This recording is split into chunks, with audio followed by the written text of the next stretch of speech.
یہ انبیاء علیہ السلام سے اللہ تعالیٰ نے رسول کریم صلی اللہ علیہ وسلم کے بارے میں عہد لیا. کسی بھی بندے سے پوچھ لو، کسی مذہب والے سے پوچھ لو، کسی عقیدے والے سے پوچھ لو، کسی فرقے سے پوچھ لو کہ سورہ آل عمران کی آیت نمبر 81 اور 82 میں کن کے بارے میں قرار ہوا ہے، تو تمام لوگ جن کے دل میں نور ایمان رتی برابر بھی ہوگا، ذرا برابر بھی ہوگا، وہ تمام کہیں گے کہ یہ اقرار جو ہے وہ امام الانبیاء علیہ السلام کے بارے میں. کوئی نہ مانے لیکن حقیقت تو یہی ہے. تمام مفسرین کرام نے اس اقرار کے بارے میں لکھا ہے کہ یہ اقرار جو تھا انبیاء سے، یہ امام الانبیاء حبیب کبریا احمد مجتبیٰ جناب محمد مصطفیٰ علیہ السلام کے بارے میں. حدیث مبارکہ جو حضرت عباس سے مروی ہے، فرماتے ہیں کہ ایک دن کوئی ایسی بات ہوئی تو نبی صلی اللہ علیہ وسلم کو میں نے دیکھا کہ آپ ناراض ہیں. تو کریم آقا صلی اللہ علیہ وسلم آپ نے ممبر پر کھڑے ہو کر صحابہ کرام سے پوچھا، من انا، میں کون ہوں؟ اب سب کو پتا تھا یہ کون ہے. وہ پوچھا صحابہ سے، نہ یہودیوں سے پوچھا، نہ عیسائیوں سے پوچھا، نہ مشرکین سے پوچھا، نہ کفار سے پوچھا، نہ منافقین سے پوچھا، صرف ایمان والوں سے پوچھا. تمام ایمان والے موجود تھے. انہوں نے بیک زبان عرض کیا، انت رسول اللہ، کہ آپ اللہ تعالیٰ کے رسول ہیں. قرآن مجید کو دیکھیں، سورت ہود نکالیں، نوح علیہ السلام کا واقعہ نکالیں، اور سورت الشعراء نکالیں، جناب شعیب علیہ السلام کا واقعہ نکالیں. ان انبیاء نے اور دیگر انبیاء علیہ السلام نے اپنے اپنے وقت میں اپنی اپنی اقوام کو تبلیغ فرمائی اور انہیں خود اپنا تعارف کرایا، انی رسول امین، انی لکم رسول امین، کہ میں تمہاری طرف اللہ تعالیٰ کا امانت کا رسول ہوں. اپنا تعارف کرایا کہ میں رسول ہوں، رسول امین ہوں.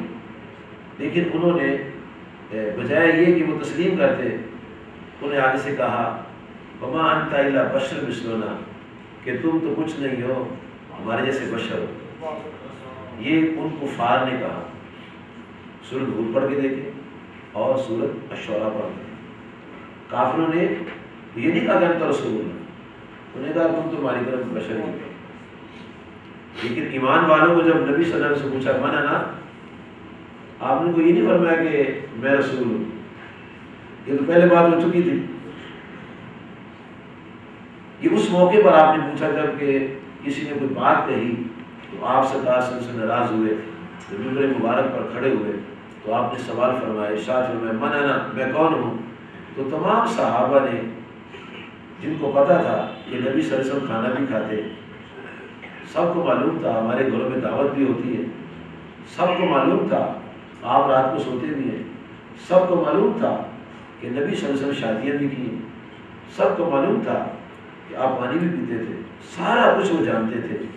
لیکن کسی نے نہیں کہا انت بشر مثلنا، بلکہ سب نے کہا انت رسول اللہ، آپ اللہ تعالیٰ کے رسول ہیں. ان تمام نے یہ بات کہہ دی، عرض کر دی. تو نبی صلی اللہ علیہ وسلم فرمانے لگے اب میں بتا دوں میں کون ہوں، میں اپنا تعارف کرا دوں. آپ نے فرمایا انا محمد، میں محمد مصطفیٰ صلی اللہ علیہ وسلم بن عبداللہ، میں حضرت عبداللہ رضی اللہ عنہ کا بیٹا ہوں، بن عبد المطلب، جو عبد المطلب کے بیٹے تھے. یہ تعارف کرانے کے بعد آپ نے فرمایا صحابہ، ان اللہ خلق الخلق، اللہ کریم نے مخلوق کی تخلیق فرمائی، فاجعلنی فی خیرہ، اور مجھے بہترین مخلوق میں رکھا. ثم جعلوا فرقتین، پھر وہ جو جس حصے میں مجھے رکھا، جس مخلوق میں مجھے رکھا، اس کے 2 حصے کیے، 2 گروہ کر دیے، فاجعلنی فی خیر فرقہ، اور مجھے بہترین جماعت میں رکھا، ثم جعلوا قبائل، پھر اس قبیلے کے، اس جماعت کے قبیلے بنائے گئے، جتنے بھی بنائے اپنے، فرمایا فاجعلنی فی خیر قبیلہ، اور مجھے بہترین قبیلے میں رکھا۔ پھر نبی کریم فرماتے ہیں ثم جعلوا بیوتا، پھر اس قبیلے کے گھر بنائے گئے، اور فاجعلنی فی خیر بیتا، مجھے بہترین گھر میں رکھا، فانا خیرہم نفسا وخیر بیتا، کریم آقا صلی اللہ علیہ وسلم فرمایا کہ جس گھر میں مجھے رکھا ہے نا، اور جن لوگوں مجھے رکھا ہے، ان لوگوں میں فرمایا میری ذات بھی بہترین ہے، میرا گھر بھی بہترین ہے۔ یہ نبی صلی اللہ علیہ وسلم نے اپنا تعارف جو تھا صحابہ کرام کے سامنے اس انداز میں کرایا ہے۔ اور امام ترمذی نے دوسرے مقام پر لکھا ہے کہ آقا صلی اللہ علیہ وسلم نے تمام انبیاء علیہ السلام کا ذکر کرنے کے بعد، کہ آدم جو تھے علیہ السلام وہ صفی اللہ تھے، نوح علیہ السلام نجی اللہ تھے، موسیٰ علیہ السلام کلیم اللہ تھے، عیسیٰ علیہ السلام روح اللہ کلمۃ اللہ تھے، ابراہیم علیہ السلام خلیل اللہ تھے، اسماعیل علیہ السلام ذبیح اللہ تھے، ان تمام کا ذکر کرنے کے بعد بڑی لمبی حدیث ہے، اس کے آخر میں نبی صلی اللہ علیہ وسلم کا ارشاد ہے انا اکرم الاولین والآخرین، اور میں جتنے اول سے لے کر آخر تک لوگ آئے ہیں سب سے بڑھ کر عزت والی میری ذات۔ یہ نبی صلی اللہ علیہ وسلم کا خود اپنا ارشاد وغیرہ ہے۔ اب ان عظیم شخصیت ہستی کے بارے میں اللہ تعالیٰ نے انبیاء سے وعدہ لیا ہے۔ کب لیا ہے؟ اس کے بارے میں حضرت امام فخر الدین رازی رحمۃ اللہ علیہ تفسیر کبیر میں جز نمبر 8 ہے اور صفحہ نمبر ہے 122 اور 124، اس میں ارشاد فرماتے ہیں کہ اللہ تعالیٰ نے عالم ارواح میں تمام انبیاء کی ارواح کو جمع کیا، اور اللہ کریم نے ان ارواح کو جمع فرما کے یہ اہل دیا، تمام انبیاء علیہ السلام وہاں موجود تھے جی، ان کی ارواح کو جمع کیا، غیر نبی کوئی اس مقام پر نہیں تھا، صرف انبیاء علیہ السلام تھے۔ تو تمام انبیاء علیہ السلام سے اللہ تعالیٰ نے اقرار کرایا، میثاق ہوا، وعدہ لیا۔ اب اس آیت مقدسہ میں ایک لفظ ہے اقرار، دوسرا لفظ ہے اسر، تیسرا ہے میثاق۔ اچھا، ان تینوں کی نوعیتیں